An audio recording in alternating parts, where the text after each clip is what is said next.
everyone. Welcome to another episode of Financial Friday. So last week I talked to you about getting out of debt, or actually the title was Stop Using Debt. And so today I'm going to talk about, in this episode number 8, Financial Friday, we're going to talk about cutting all access to debt. Cutting all access to debt.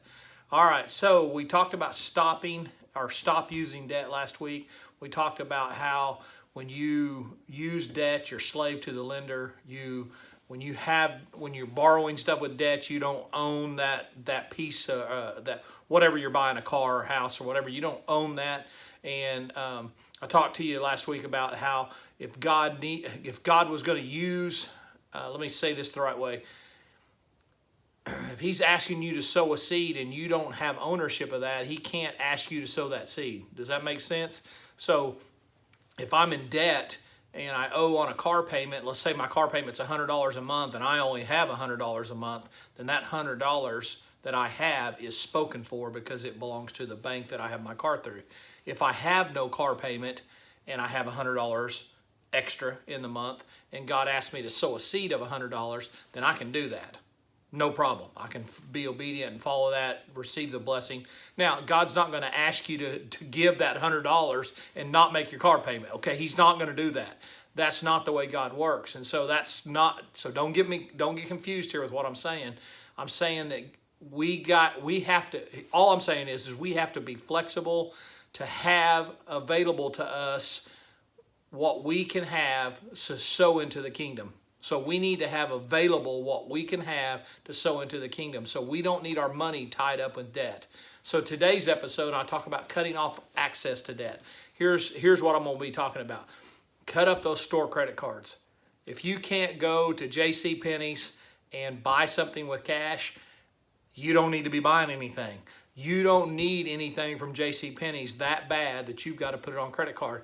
Well, you'll say, well, I get zero interest. I understand. I'm not talking about the interest rate. I'm not even talking about cash back points. None of that stuff is in my conversation realm here. I'm talking about cutting off access to debt, because when you borrow money, you don't own what you're borrowing against. Whoever loans you that money owns what you're borrowing against. So even if you go into JCPenney's and buy a pair of Levi's, those Levi's are not yours. They belong to JCPenney's or the bank that carries that card until you pay that off. You don't own those Levi's.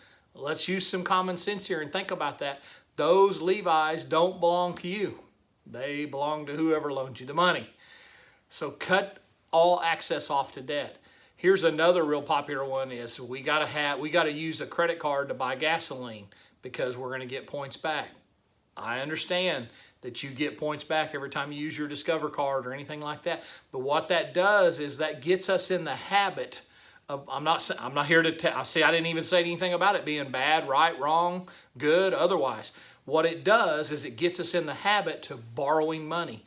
And so you're like, well, I pay it off every month.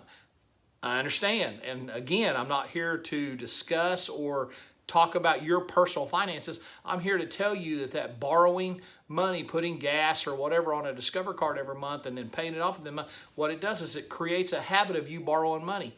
So what could happen? Didn't say it will, I just saying what could happen.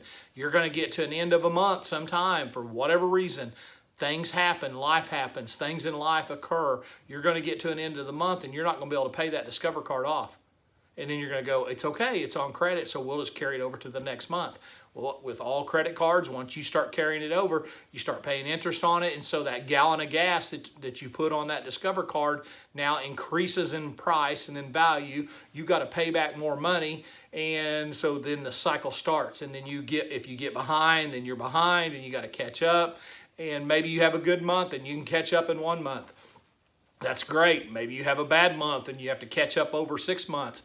That gallon of gas has probably doubled in price. So the money that you thought you were saving or the points that you thought you were gaining, you just spent it all in interest because you borrowed against that. Cutting off access to debt. I'm not sitting here, I don't want to sit here and tell you that all debt is bad. I have debt.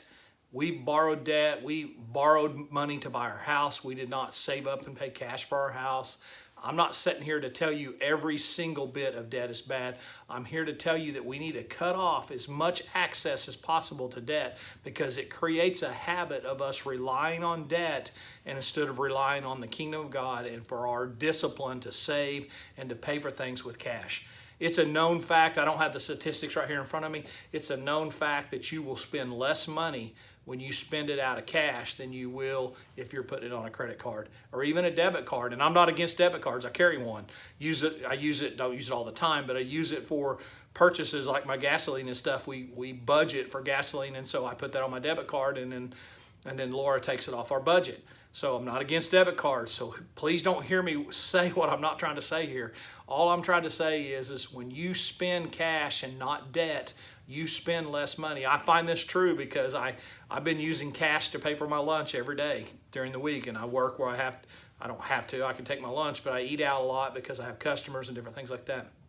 And so when I go to lunch, I'm paying with cash, and it's amazing how I will be more frugal on where I go and what I spend when I'm spending cash, as opposed to when I'm putting it on the debit card or even a credit card for my work. And it's like, hey, let's go on the credit card. Let's go here. Let's have a big lunch. When you're paying cash and I have to take that cash out of my wallet, that's a different decision.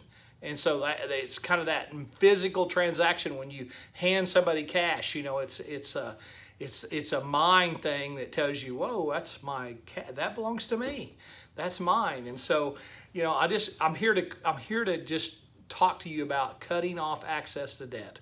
The best we can, the best of our ability. We need to cut back the store credit cards, any credit cards that you have. And some of you I know some of you are going to say, well, I have to have a credit card to travel. I hear you. I understand that. So I'm not saying that you need to cut up every single credit card you have. I'm asking you to think about the cards that you have, the debt that you have, and cut off as much access as possible to that, and start paying things for cash. Start a new lifestyle, start a new trend, start a new discipline. I'm telling you, I'm seeing this in my own life. When you start that discipline and start that trend, you're going to like what you see, and you're going to want to pay cash for everything. And so we are moving down that path to where we're going to pay cash for everything. And it is starting to feel like I'm accomplishing something in life, that I'm buying stuff with my own money, with the help of God and the discipline that God's shown me through finances and budgeting and doing the disciplines. I'm saving now to have later. So I'm living. Dave Ramsey would say, I'm living today like no one else, so then in the future I can live like no one else and be debt-free and have cash in the bank and be able to do what I want to do. Hey, this is Financial Friday number 8.